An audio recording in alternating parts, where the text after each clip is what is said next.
कालच राज्य शासनाच्या वतीने कर्तव्यदक्ष असे IAS अधिकारी तुकाराम मुंडे साहेब यांची दिव्यांग कल्याण विभाग मंत्रालय ते सचिवपदी नियुक्ती करण्यात आली।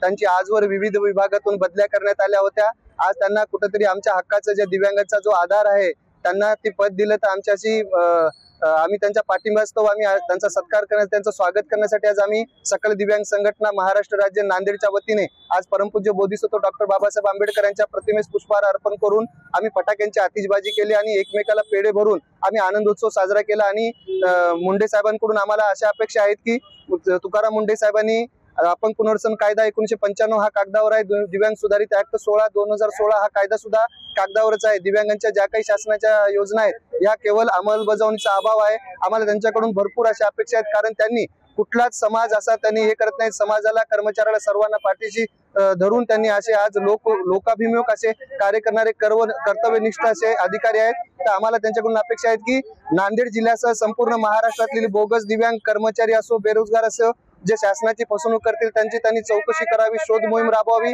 आणि त्याच्यावर गुन्हे दाखल करावे।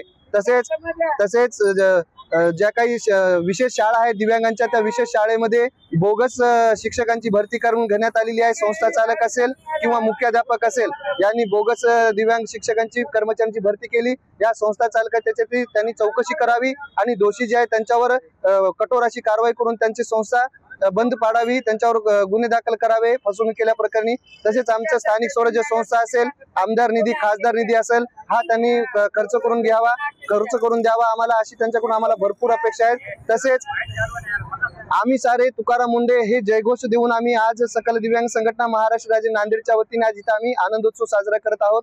याचं एकमेव कारण म्हणजे आज कुठं आम्हाला हक्काचा असा एक कर्तव्यदक्ष असे IAS अधिकारी लाभलेले आहेत, त्यांना त्या पदावर कार्य करू द्यावं, त्यांना आता तिथून कुठेही बदली करू नये अशी आम्ही राज्य शासनाकडे विनंती करत आहोत।